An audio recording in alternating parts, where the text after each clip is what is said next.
Ohayo gozaimasu. Good morning, Pilipinas. Ayan, pang week 3 na day 4 exercise ko. Single leg stand.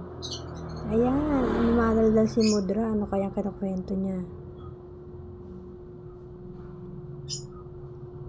20 counts yan, both left and right. So, ayan ito yung aking affected na leg and foot. Yung aking right leg.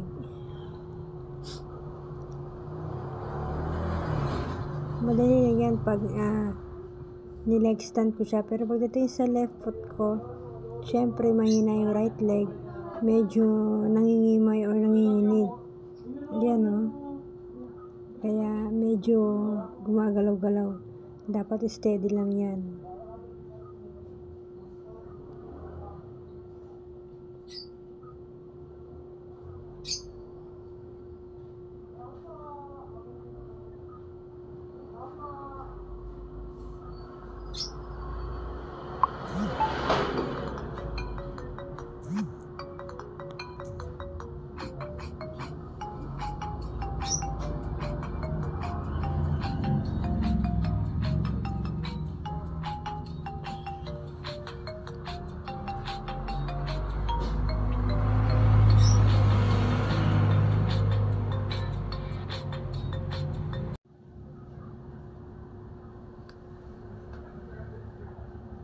Seryoso tayo dyan kasi nagbibilang ako habang nakahang yung aking leg. Kailangan may count siya, 10 to 20 counts. Nakahang siya bago ibababa uli. And then alternate yung kabila naman. Try nyo yan guys, nakakangalay. Pero pag nasanay na, hindi mo na intindihin yung ngalay. Ako kaumpisa lang, pang 2 days na yan ginagawa ko exercise.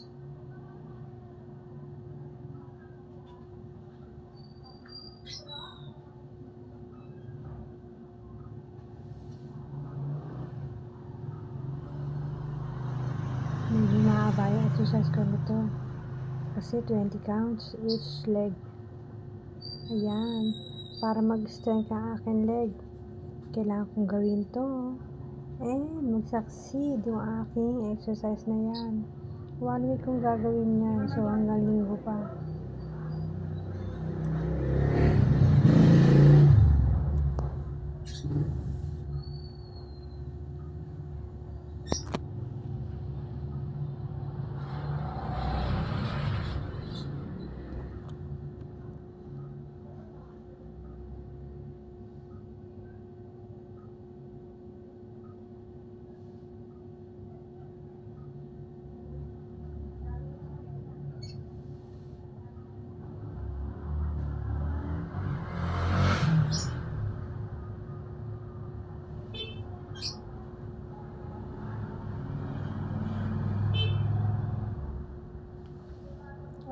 Oops, na out of balance ako.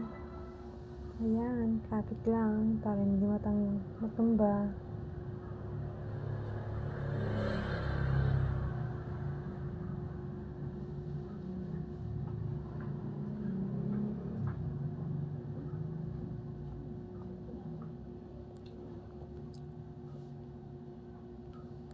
Kaya mga may stroke dyan, pwede nyo gayaan yung aking exercise.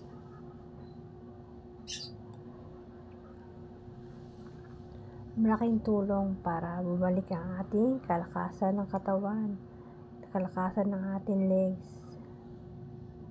para makalakad tayo ng diretso.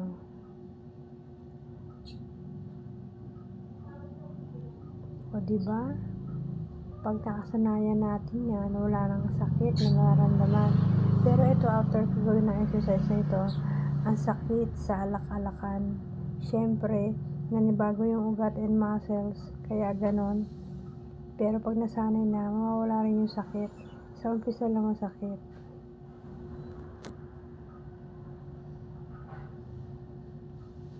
Sana sa 4th month anniversary ko na aking stroke recovery, nakakalakad na ako ng diretso. Thank you Lord. Claim ko yan. Gumaling na ako para maayos ko na yung mga kailangan kong ayusin.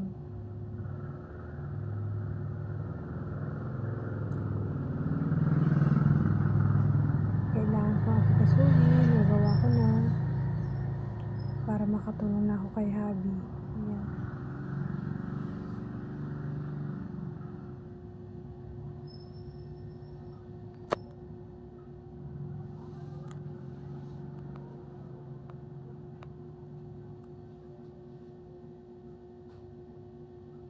Thank you guys for watching my video. Sana nakatulong ako sa inyo. Nag-enjoy kayo sa panonood.